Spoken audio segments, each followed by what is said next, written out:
it's looking quite precarious for Farage from a parliamentary standards perspective. And if that forces a by-election, I'm afraid that is an own goal by Reform.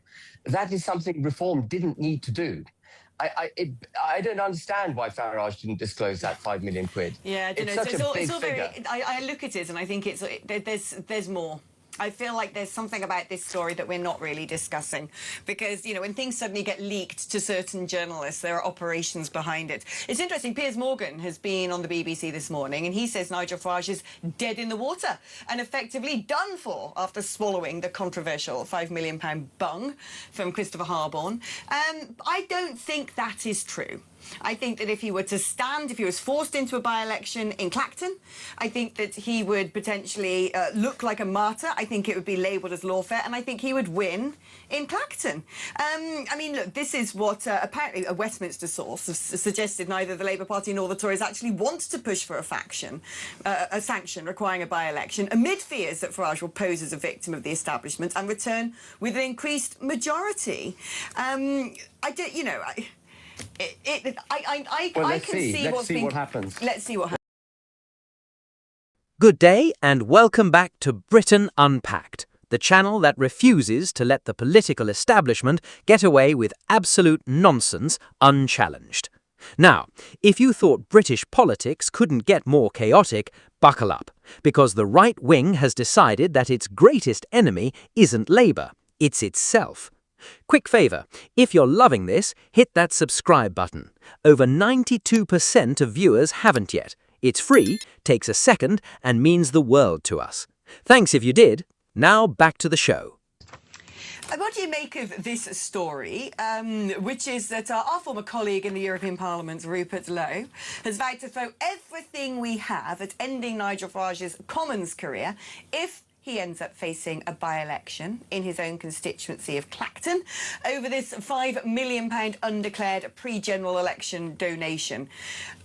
I mean, look, Ben, let's get real, OK? Let's be candid with the audience and with one another.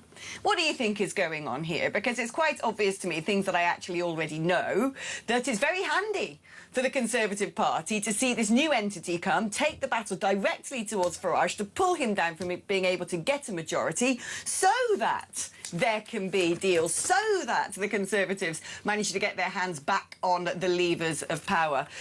If it looks like a duck and quacks like a duck, surely it's a duck, right?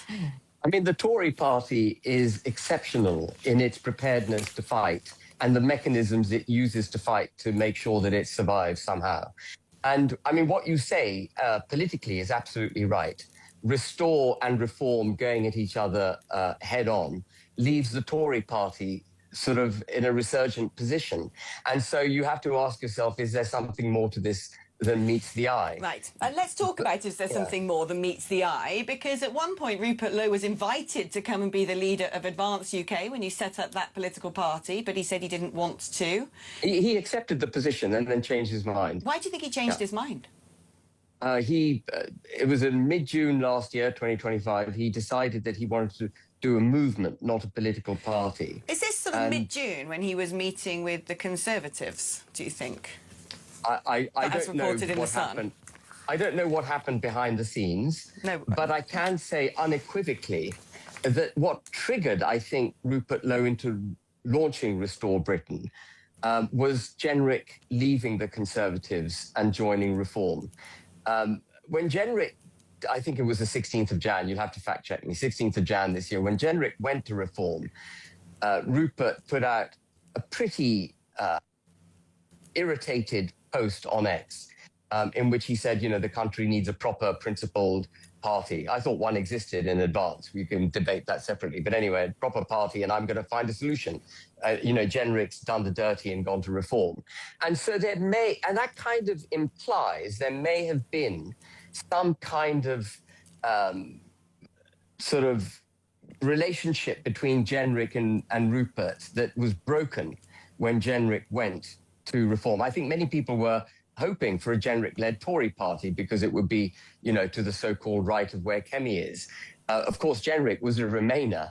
You know, he was a floppy-haired Remainer until quite recently, believed in lockdowns and all that kind of stuff. So, I mean, I don't know the truth of what's going on, obviously. One can only try and piece these things together. Indeed. But it's not helpful I completely concede. So how did we get here? Well, cast your mind back to January 2025. A senior Conservative figure, let's call him Jenrich, because apparently that's what we're doing now, defects to Reform UK. And Rupert Lowe, watching this unfold from his corner of the internet, essentially rage posts on X, formerly Twitter, declaring that what Britain needs is a proper, principled party. Strong words, bold move, except moments earlier, Lowe had already agreed to lead Advance Britain, Ben Habib's former vehicle, then withdrew, said he wanted a movement, not a political party. Make it make sense, Rupert. But here is where it gets genuinely spicy. Reform UK is currently under investigation over an alleged failure to declare a £5 million pre-election gift from Christopher Harborne. £5 million. If that investigation leads to Farage's suspension from Parliament, Clacton gets a recall petition and suddenly there's a by-election. And Restore Britain has already promised, with remarkable enthusiasm, to throw everything it has at defeating Farage in his own seat. His own seat! The man who is arguably the most electorally potent figure on the British right, and his fellow right-wingers are sharpening knives for him.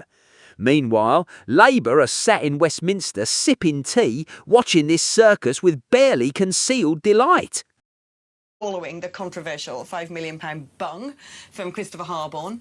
I don't think that is true. I think that if he were to stand, if he was forced into a by-election in Clacton, I think that he would potentially look like a martyr. I think it would be labelled as lawfare, and I think he would win in Clacton.